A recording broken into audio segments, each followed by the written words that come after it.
Introdução aos carboidratos. Olá pessoal, tudo bem? Sejam bem-vindos a mais um vídeo. Aqui quem vos fala é o professor Paulo Ricardo, seu professor de Bioquímica de plantão, e hoje nós vamos abrir um parêntese e vamos aprender um pouco sobre bioquímica estrutural. Vamos aprender sobre os carboidratos. Nosso vídeo de hoje será um vídeo mais curto, porque a parte de bioquímica estrutural ela trabalha com tópicos bem distintos, então eu vou estar fazendo vídeos curtos para que a gente possa estar estudando esses tópicos com muita profundidade, para a gente poder entender tudo com muita clareza. E esse vídeo vai se concentrar especialmente na parte da caracterização dos carboidratos, importância, tá? E um estudo mais aprofundado para entender um pouco sua classificação. Vamos lá para a gente poder entender? Me acompanha aqui comigo. Vamos lá?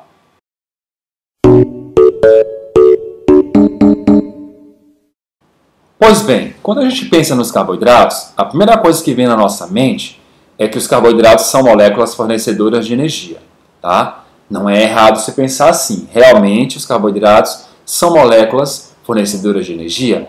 A gente pensa logo nos alimentos que são ricos em carboidratos, e esses alimentos são alimentos que dão energia para o corpo humano.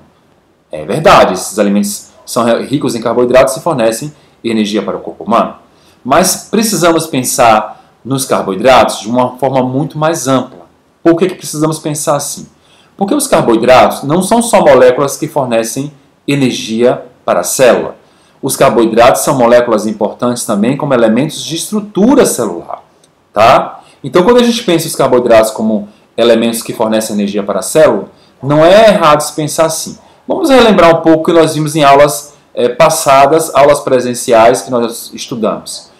O que faz uma molécula ser polar? É claro que existe o vetor momento dipolar que vai direcionar a molécula para saber se tem diferença de polaridade ou não. Mas pensando de uma forma um pouco mais prática, como poderíamos dizer sim que a molécula teria a característica possivelmente de ser polar? Lembre que nós estudamos em aulas anteriores que as moléculas que possuem átomos de oxigênio e nitrogênio, elas possivelmente seriam moléculas importantes que teriam polaridade para a célula e para o corpo humano.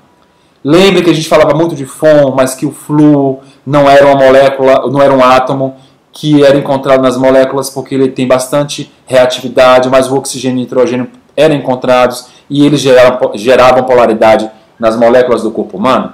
Então, os carboidratos, especialmente os mais simples, que a gente vai estar falando mais para frente um pouco, são moléculas que fornecem, além de fornecer energia para a célula, são moléculas que são polares.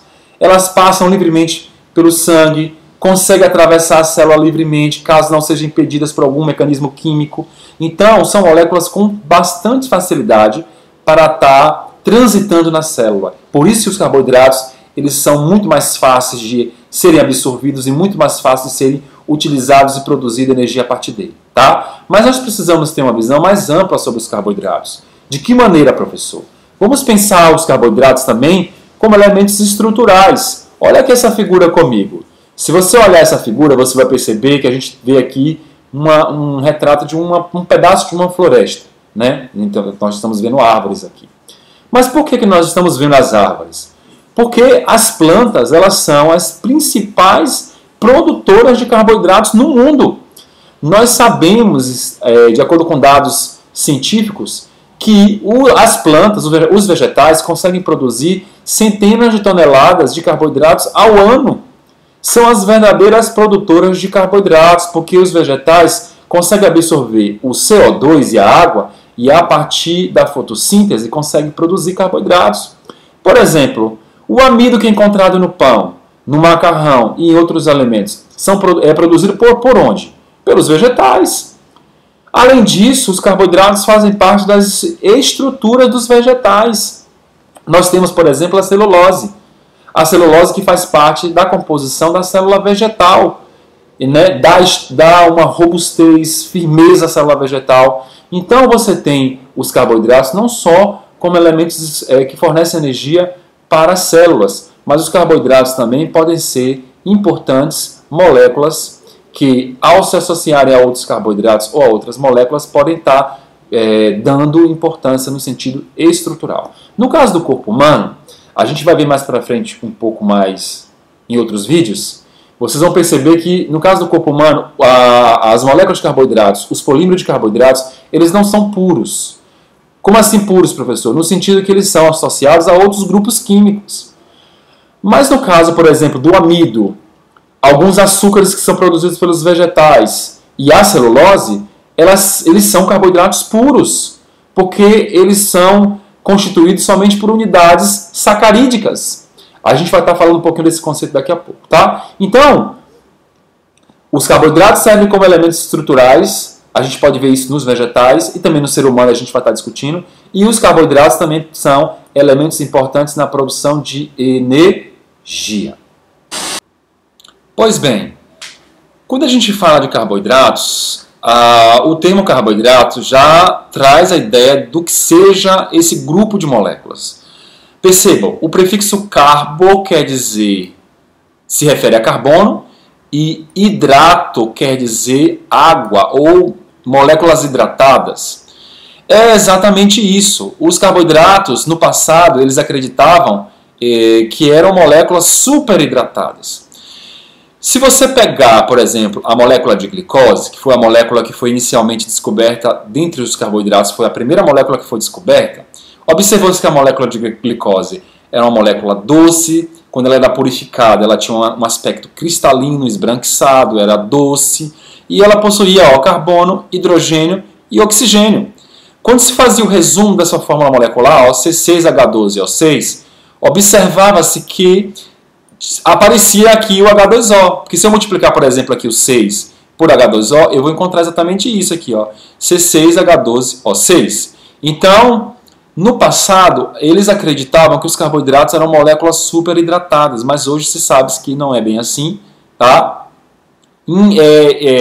Intramolecular, não existe água intramolecular na estrutura da molécula, e esse conceito foi abandonado, mas o termo carboidratos permaneceu. Outra coisa bem interessante de se analisar é o termo sacarídeo ou sacarídeos, né? Porque os carboidratos também podem ser chamados de sacarídeos. O termo sacarídeo vem do grego, aqui está escrito aqui, ó, sacaron, que significa açúcar, tá? Dando exatamente essa ideia de que os carboidratos são açúcares, tá?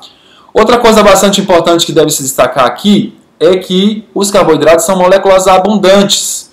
Lembre que nós estudamos as proteínas e nós avaliamos lá que as proteínas são moléculas ricas, mas elas não são abundantes. Como assim, professor? Por exemplo, se você pegar uma célula, observe uma célula, ela vai ter uma diversidade de enzimas e proteínas diferentes. Mas a quantidade delas são limitadas. Por exemplo, a quantidade de uma enzima é limitada, mas os carboidratos não, eles têm uma diferença em relação às proteínas e enzimas.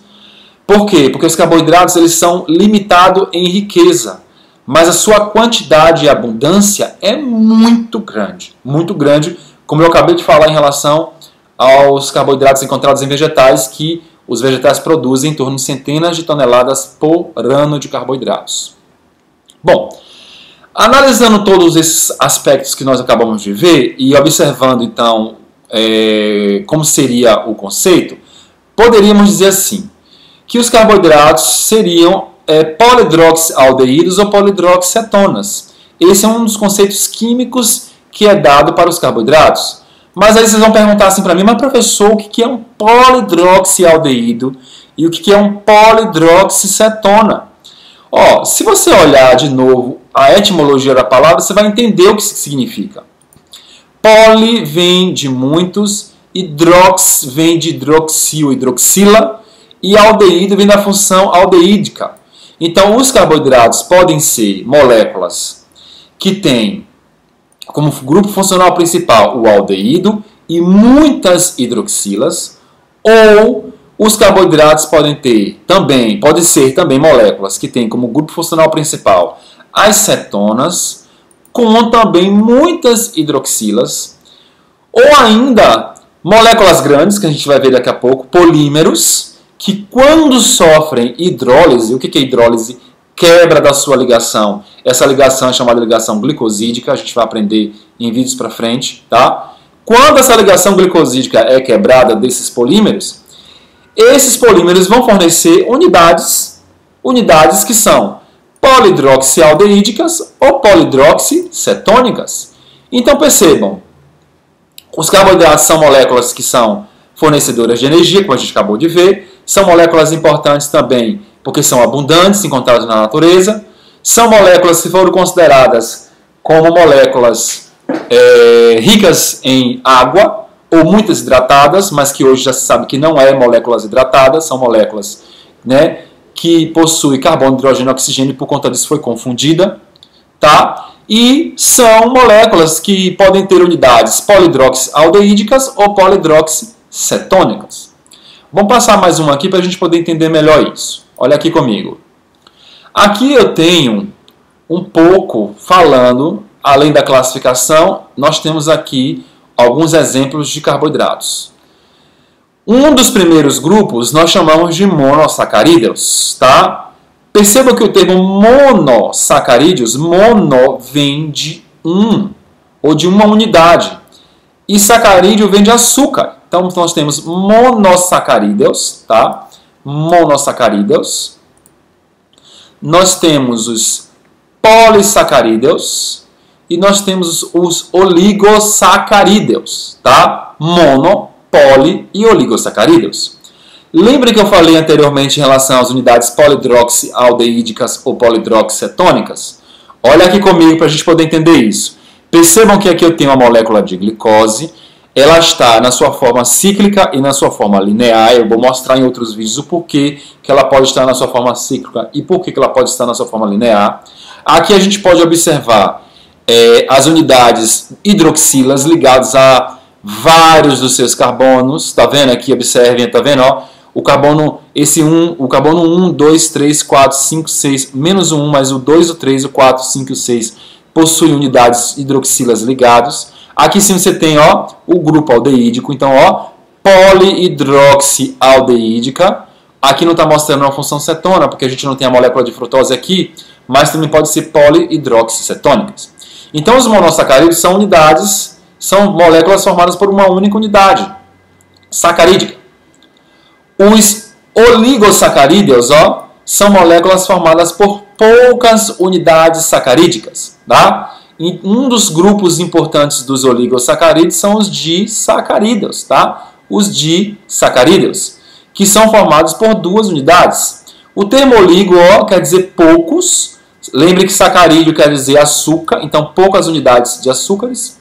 O termo di quer dizer duas unidades de açúcares, tá? Então observe aqui, eu tenho a formação de um disacarídeo, que é a lactose. Mais para frente eu vou explicar um pouco mais. Você tem a galactose junto com a glicose formando a lactose, formando agora aqui um disacarídeo, as duas unidades unidas por uma ligação glicosídica. Aqui em cima eu tenho, já por outro lado, o polissacarídeo. O polissacarídeo são unidades, são moléculas formadas por muitas unidades sacarídicas. Ó, poli quer dizer muitas unidades sacarídicas. Aqui você pode ter um exemplo de um polissacarídeo. É claro que eu não tenho aqui, por exemplo, a molécula toda. Eu tenho uma parte da molécula mostrando somente 5 unidades.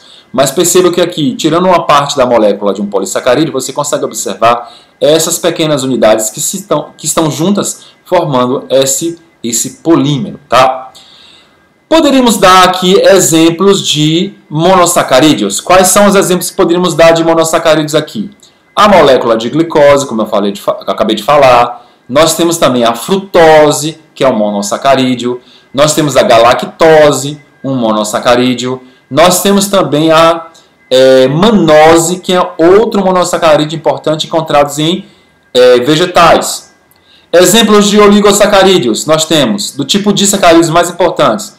Nós temos lactose, formada por galactose e glicose. Nós temos a maltose, formada por glicose e glicose. Nós temos a celobiose também, que é formada pela hidrólise da celulose, formada por glicose e glicose também. E nós temos também a sacarose, que é formada por glicose e frutose. Estes são alguns exemplos de sacarídeos que são importantes. E polissacarídeos que são importantes? Aí nós temos celulose, nós temos o amido, nós temos o glicogênio, nós temos a quitina, e peptidoglicano, que são alguns polissacarídeos que nós vamos estar tratando em nossas aulas mais para frente. Bem, para ficar mais claro a nossa explicação, observe aqui agora alguns carboidratos. Perceba que eu não estou fazendo propaganda de marca nenhuma não, viu gente? Só para vocês terem uma noção aqui. Então observe aqui. Nós temos o glicogênio, mais para frente eu vou explicar que o glicogênio ele é um polissacarídeo de reserva, encontrado especialmente no fígado e no músculo, tá? Fornece energia em situações fisiológicas específicas. Nós temos o amido, aqui eu coloquei a maizena como o exemplo de um amido de milho. Né? O amido ele é produzido pelos vegetais, é um tipo de reserva encontrado nos vegetais e hoje muito usado pelo ser humano como uma forma de alimento. Celulose encontrada nas madeiras e nos vegetais. Quitina formando o exoesqueleto dos artrópodes, né? E nós temos o peptidoglicano, né, que forma a parte da estrutura da parede celular de micro-organismos. Então, resumindo aqui, nós temos os carboidratos que podem servir como reserva ou carboidratos que podem servir como moléculas o quê? Estruturais. Lembrando que esses carboidratos aqui são carboidratos que têm um peso molecular maior, tá? Um peso molecular maior. Aqui, ó, nós temos os carboidratos que têm um peso molecular um pouco menor. Aqui nós temos os exemplos que nós falamos dos disacarídeos, que é um tipo de oligosacarídeo. Nós temos a sacarose, que é formada por glicose e frutose, a maltose, formada por glicose e glicose, produto da digestão do malte, né? Do amido. E nós temos aqui a lactose, formada por molécula de galactose e glicose. São exemplos de alguns carboidratos que têm um peso molecular um pouco mais baixo. Então, pessoal, ficou claro o que a gente acabou de estudar? Deu para entender as principais características? É claro que de uma forma mais introdutória, mas deu para entender as principais características que distinguem os grupos dos carboidratos? Deu para entender os principais grupos químicos associados a esses carboidratos? Eu espero que vocês tenham entendido. Caso não tenham entendido, vocês coloquem nos comentários aqui do vídeo ou me procurem na hora da aula para a gente poder estar discutindo um pouco mais sobre essa parte introdutória sobre os carboidratos. Em relação à bibliografia, eu vou estar colocando na descrição do vídeo, tá? Algumas bibliografias para que vocês possam consultar. E é isso, pessoal. Quem é novato aqui, se inscreva no canal, acenda o sininho de notificação para que vocês possam estar recebendo mais notificação sobre vídeos que eu vou estar postando aqui no canal. Espero que vocês tenham gostado do vídeo. Curtam, compartilhem os vídeos. Fiquem com Deus e até um próximo vídeo.